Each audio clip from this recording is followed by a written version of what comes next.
best investments for your ecom business. So I'm most familiar with limited scaling, and in this video I will share you what's the best investments you could do, how you should put your cash in your business, and how you should actually arrange it. So I know I already shared a lot of videos when I discuss further about say more standard investments, but in this one I will focus more in like business investments. So of course you want to securize your cash flow, making sure that everything is on good hands, have a clear banking and processing structure, not having everything on the same banks, because when it gets restricted you will spend a very bad time. So being careful about that might have a big impact on your business. So what I would recommend you, I would say my number one first best investment is to start investing in your team. So start considering having like HR, a team that will help you get to your ecom goals.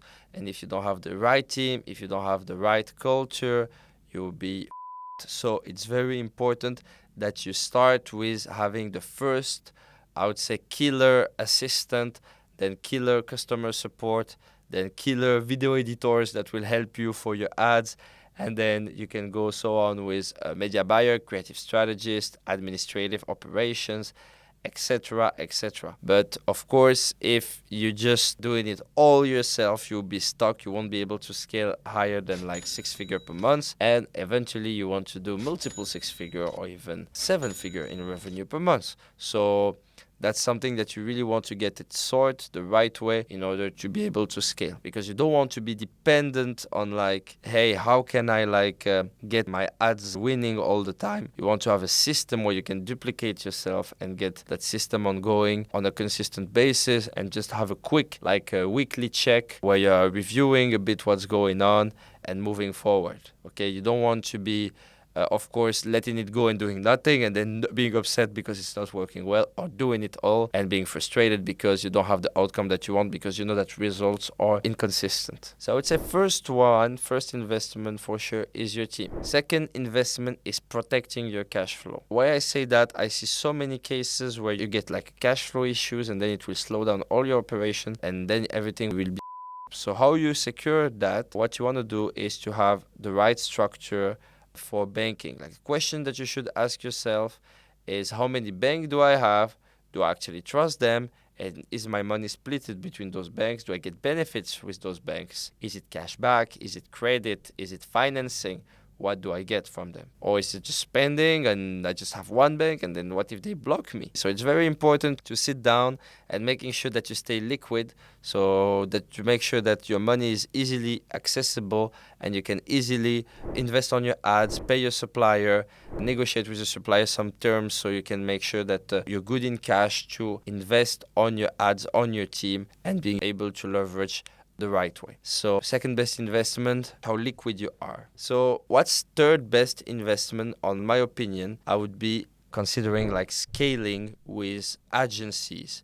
The question is how you can pick up the brain from someone that is already making the result that you want on a specific field. It can be creative, like being able to produce a lot of creatives. It can be being able to scale very quickly on other markets. It can be being able to have the team set up quickly. On our end, as an agency, we offer like protection services, insider solutions, etc. So like those information that you cannot get, you want to go pick them up and implement them in your business, so it will free up your time, and then you can strategize on how you could actually scale. And then when you have the system rolling, everything's good, you have your foundation, you're protected.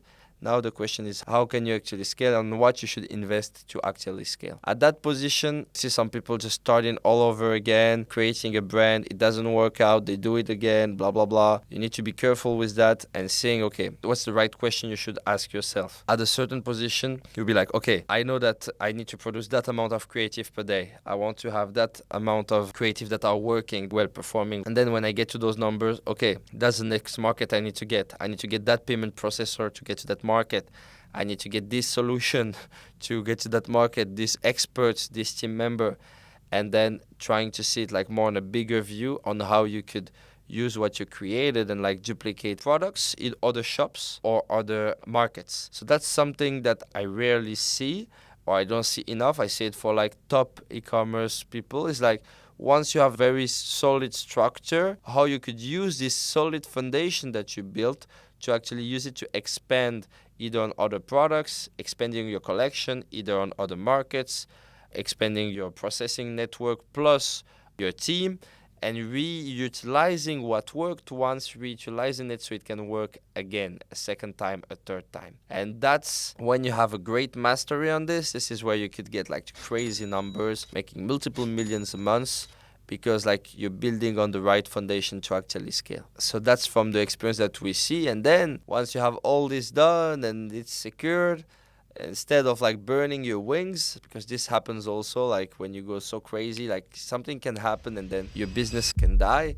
It's important at that time you consider also protecting all the value creation that you made, all this added value, this wealth that you generated. You see how you can like put certain percentage and protect it on whatever it is that makes sense for you. It can be the stock market, can be real estate, and making sure that this wealth that we created will be able to stay over time. And then in the future, like you're sure that there won't be any down, you know? You're sure that whatever happens, you're able to remake it again. So it's just a small part of it. This way you'll be good to go. Let me know, guys, on WhatsApp if you have any questions about like those investments that you have to do on your business to actually help you scale your e-com.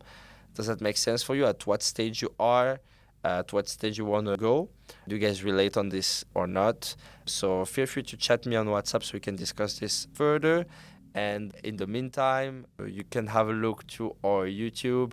We have a lot of like solutions, fixes, plugs that will help you scale your e-com business. So have a look and catch you up on the next video.